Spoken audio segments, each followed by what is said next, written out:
Hi day వన్‌ల మనకు రూ. 150 అయితే పెట్రోల్ పడింది. అండ్ 120 కిలోమీటర్స్ అయితే తిరిగాను. 20 కిలోమీటర్స్ అయితే నా పర్సనల్.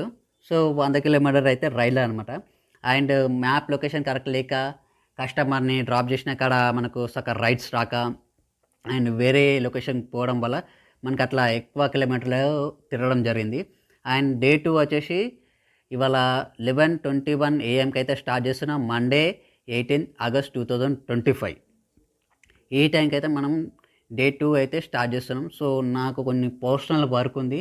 ఆ వర్క్ చూసుకొని నేను ఫ్రీ అయ్యాక నేనైతే ర్యాపిడో స్టార్ట్ చేస్తున్నా. సో, ఇవాళ ఎన్ని అవర్స్ వర్క్ చేస్తాను, మనకి ఎంత అమౌంట్ వస్తుంది అనేది కూడా చెప్తాను. అండ్ కిలోమీటర్స్‌కి ఎంత ఇస్తుండు, మనకు ఎట్లా పడుతుంది అనేది కూడా నేను స్క్రీన్ రికార్డ్ మీద చూపిస్తా చూడండి. అండ్ గైస్, మన ఛానల్ అయితే సబ్స్క్రైబ్ చేసుకొని పక్కనున్న బెల్ ఐకాన్ అయితే యాక్టివేట్ చేయండి. మన ఛానల్ అయితే ఫాలో అప్ కాండి. డైలీ ఎంత ఎర్న్ చేస్తున్నానని ప్రతిరోజు ఒక వీడియో తీసి అయితే పెడతాను. అండ్ ఎన్ని అవర్స్ వర్క్ చేస్తున్నాను కూడా అది కూడా పెడతాను. కిలోమీటర్ పెడతాను, మనకి ఎంత ప్రైస్ పడుతుంది, పెట్రోల్కి ఎంత ఛార్జ్ పడుతుందో అది కూడా చెప్తాను. అండ్ ఇక్కడ చూడండి, 22 + 6 మనకు వచ్చేసి 28 రూపీస్ పడుతుంది. 3.1 కిలోమీటర్కి మనం పికప్ పోవాలి, 3.4 కిలోమీటర్కి డ్రాప్ చేయాలి. మనకు మొత్తం 28 రూపీస్ ఇస్తుండు.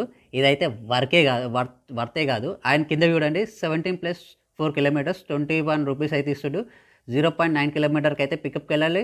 అండ్ 2.1 కిలోమీటర్కి అయితే డ్రాప్ చేయాలి. సో, దీనికి వచ్చేసి మనకు 21 రూపీస్ అయితే ఇస్తుండు. ఇది వర్త్ అనమాట. ఇలాంటి రైడ్స్కి అయితే పోవాలి. సో, ఒక్కొక్కసారి రైడ్లోకి పోయినాక మనం వెనుకకు రిటర్న్‌లో ఉత్తిగా రావాల్సి వస్తుంది. అది కూడా లాసు. సో, అది కూడా చూసుకోండి, ఆలోచించుకోండి దిగేటప్పుడు ర్యాపిడోలకి. అండ్ ఇవాళ వచ్చేసి 212 రూపీస్ అయితే నేనైతే ఎర్న్ చేయడం జరిగింది.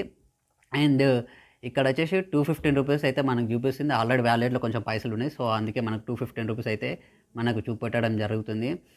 అండ్ గ్యాస్, మనకి ఇలా ఎన్ని ట్రిప్స్ అయితే కొట్టామో చూద్దామండి. నేనైతే 7 ట్రిప్స్ అయితే కొట్టాను. అండ్ లాస్ట్ వచ్చేసి 316కి అయితే నేను క్లోజ్ చేయడం జరిగింది. అండ్ ఇంకోటి, లాస్ట్ 316కి అయితే నేను పోస్ట్ క్లోజ్ చేయడం అంటే ఆ టైంకి నేను పిక్ చేసుకున్నా. సో, ఆ కస్టమర్ పిక్ చేసుకొని పోయాక నన్ను రిటర్న్ మళ్ళీ దింపాలి, నీకు సేమ్ అమౌంట్ ఇస్తా అంటే సరే అని చెప్పేసి మళ్ళీ నేను రిటర్న్ కస్టమర్ని అయితే నేను పికప్ లొకేషన్లోనే దింపేశాను. సో, దానివల్ల నాకు ఇంకొక ఎక్స్ట్రా అమౌంట్ రావడం జరిగింది. టోటల్ 250 రూపీస్ అయితే రావడం జరిగింది. అండ్ ఫుల్ వర్షం పడడం, నా ఫోన్ మీద పడడం, దానివల్ల నా స్క్రీన్ అంతా ఒక్క కాడ టచ్ చేస్తే ఒక్క కాడ పోవడం, ఫోన్ ఖరాబ్ అవుతుందని చెప్పేసి నేనైతే రైడ్స్ అయితే స్టాప్ చేశాను. టోటల్ వచ్చేసి నేనైతే 5 అవర్స్ అయితే వర్క్ చేశాను. అండ్